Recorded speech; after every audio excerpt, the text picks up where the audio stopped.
இயேசு கிறிஸ்துவின் இனிய நாமத்தில் உங்களை சந்திப்பதில் மிகுந்த மகிழ்ச்சி அடைகின்றேன். நாம் இன்று தியானிக்க எடுத்திருக்கும் தலைப்பு நல்ல ஆயன். தியான வசனம் யோவான் அதிகாரம் 10 இறைவசனம் 11. நல்ல ஆயன் நானே, நல்ல ஆயர் தாடுகளுக்காக தம் உயிரை கொடுப்பார். நாம் தியானிப்போமா? ஆம் சகோதர சகோதரிகளே, நல்ல ஆயன் என்பவன் நல்ல தலைமை பண்பு கொண்ட ஒரு மனிதனாக திகழ்வான். தலைமை ஒவ்வொரு குடும்பத்திற்கும் ஒவ்வொரு நிர்வாகத்திற்கும் உண்டு. எந்த குடும்பத்தில் தலைமை தனது குடும்ப உறுப்பினர்களின் குறைவை காணாமல் நிறைகளை காண்கிறார்களோ அந்த குடும்பம் உயரும். அதேபோல் நிர்வாக வேறுபாடுகளை களைந்து ஒற்றுமை வளர்க்கின்ற நிர்வாகி மட்டுமே தலைச்சிறந்த தலைவனாக முடியும். தலைமை எதிரியையும் எதிரியாக பார்ப்பதில்லை, நற்பண்பினை எதிர்பார்த்து காத்திருக்கும்.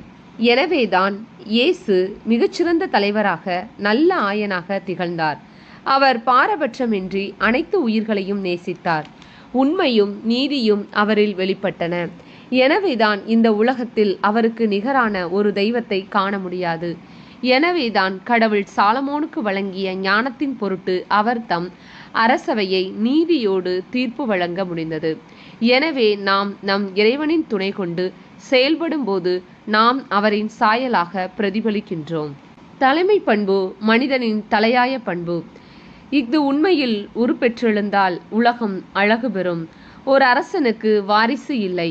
அதனால் அவர் தனது நாட்டிற்கு ஒரு சிறந்த இளவரசனை தேர்ந்தெடுக்க திட்டமிட்டார். அந்த வாய்ப்பினை அந்த நாட்டு இளைஞர்களுக்கு முரசு கொட்டி அறிவித்தார்.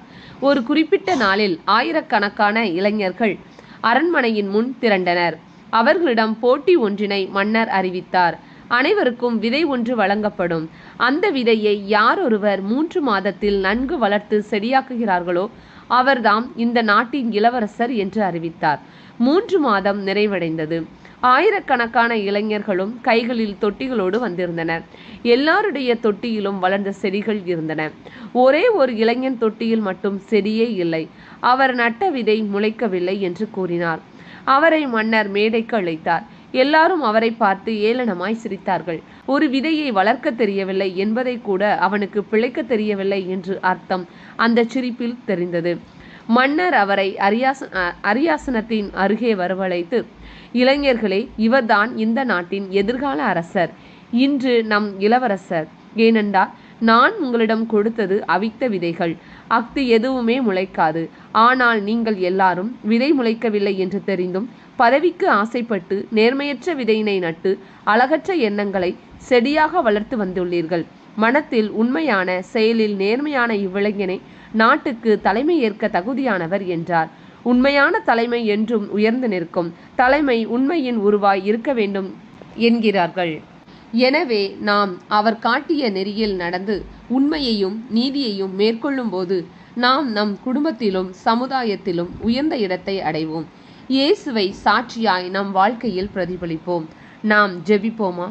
எங்களை நீதியோடும் உண்மையோடும் வழிநடத்தும் எம் நல்ல ஆயனே, இந்த நாளுக்காக நன்றி செலுத்துகிறோம். எங்கள் வாழ்க்கையிலுள்ள எல்லா குறைவுகளையும் உம் பிரசனத்தால் நிறைவாக்குவீர். மேலும் ஆயனாகிய உம் குரல் கேட்டு நடக்கும் பிள்ளைகளாக உம் வழி நடக்க எமக்கு அருள் தாரும். உமது கோலும் நெடுங்களையும் எங்களை தேற்றுவதாக. பசும்புல் வெளி மீது எங்களை நடத்துவீராக. இந்த எளிய ஜெபத்தை இயேசு கிறிஸ்துவின் இனிய நாமத்தில் ஒப்புக்கொடுத்து ஜெபிக்கிறோம் நல்ல பிதாவே, ஆமென். இந்த நாள் இனிய நாளாக அமையட்டும். Praise the Lord.